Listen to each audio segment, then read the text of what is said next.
Hello everyone, welcome to my channel Hilda Crafty and I'm your friend Hilda. Monsoon season is almost coming to an end and the weather is getting better and favorable for plants and I just cannot stop myself from buying plants. I'm a plant addict and always falling short of place to keep my lovely plants. So today I thought of making a wall mount plant shelf to keep a lightweight pot on it. When you're short of space, you have an option of going vertical, and that's what I plan in this video today. This project will take drying stages in between, so it's going to take time, but the final result will be worth all the patience. You can use this shelf for other purposes as well. So without wasting any time, let's get on with the video. In today's project, I'm going to reuse and repurpose these cardboard pieces. I'm planning to make a wall mount shelf where we can keep our pot. I'm going to cut these into required sizes for the project. I used a wooden plank while cutting the cardboard so it can save the surface underneath. You can use a paper cutter or an X-Acto knife. I've cut 4 pieces of this size, 4 pieces of this size, and 3 pieces of this size. I'm planning to make a frame like this, and for this it's going to be 18.5 centimeters in length and 6.5 centimeters in breadth. So the size of this will be 45 centimeters in length and 6.5 centimeters in breadth. The shelf will be 18.5 centimeters in breadth and 12.5 centimeters in length. So I'm going to stick 2 pieces on all the sides so that they become a little strong. I'm using Fevicol. You can use any white glue. Be very generous while applying the glue.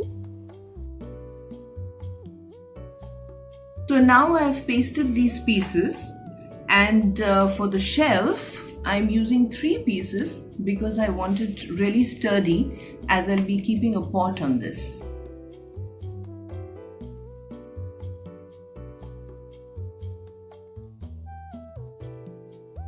Secure the pieces with clothespin and let them dry very well.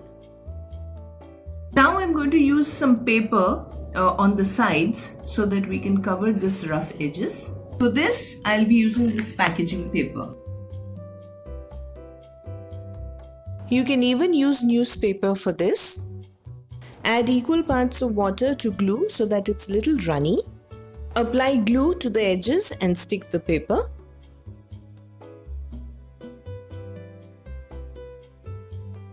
You can even use a masking tape to do so.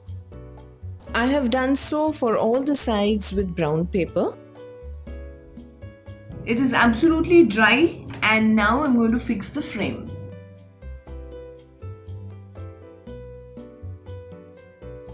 Using silicone glue to do so.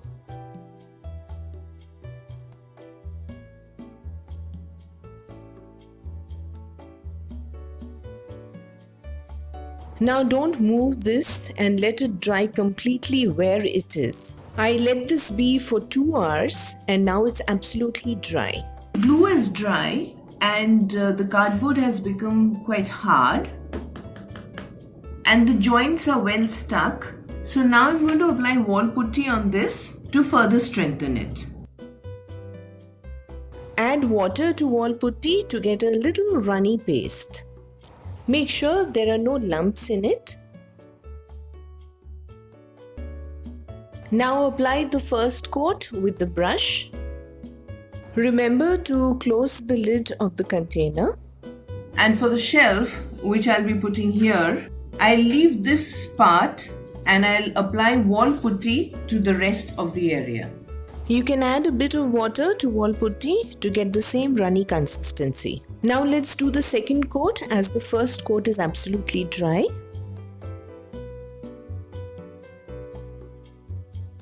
Now for 2 coats at the back as well. This is dry and I'm going to fix the shelf now. We need to be a little generous while applying the glue.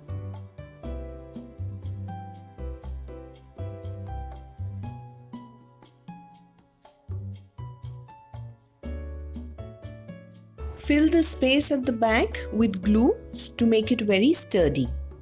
Now give 2 coats of wall putty after the glue is absolutely dry to the areas we had left earlier. To give additional support to the shelf, I've made this which I'm going to fix here later once this is dry. I cut a triangle which is 6.5 centimeters by 6.5 centimeters and I took 4 pieces of this to get this.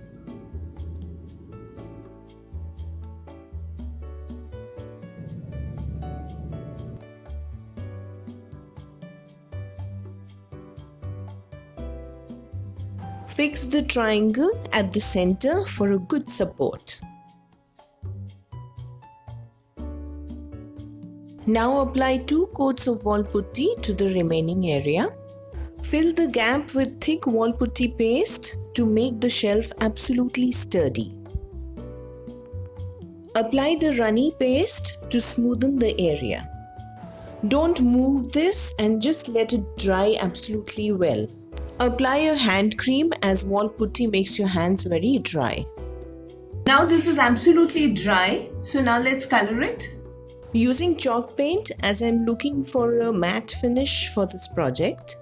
Applying with a sponge dabber to get a textured finish. You can watch my video on how to make chalk paint at home.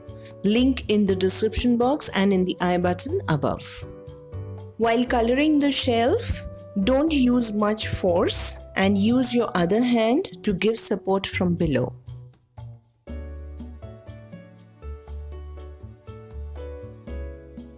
I would like to use stencil and give little texture on this. Let's see how it goes. Apply little texture paste on the stencil and remove gently from one end. I'm just doing this randomly at few places. This is completely optional. Let this dry completely. Then I'm going to highlight the edges and the texture paste with gold acrylic just for that touch of bling.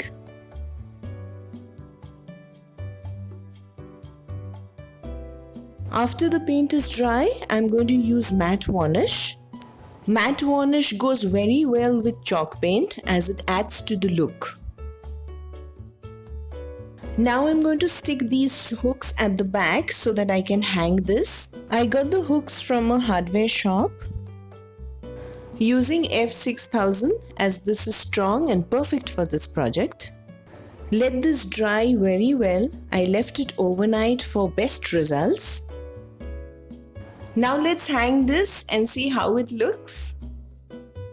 You can watch my other videos on wall putty craft, link in the I button and in the description box below. This wall mount shelf is for indoor use only. I thought of using handmade paper to add to the look. I just stuck it using a double-sided tape at the back. You can use this shelf for many purposes. Let me show you a few ways to do so. Just remember to keep items which are not very heavy on this. This is my favorite moon cactus and this has a very light potting mix. I just painted the nursery pot with the same chalk paint to match it. This is my favorite Hoya Kerrii. I just painted the pot with tinted metallic paint to add a touch of contrast. I don't know the name of this plant, but the leaves turn yellow and then orange and it gives a beautiful look.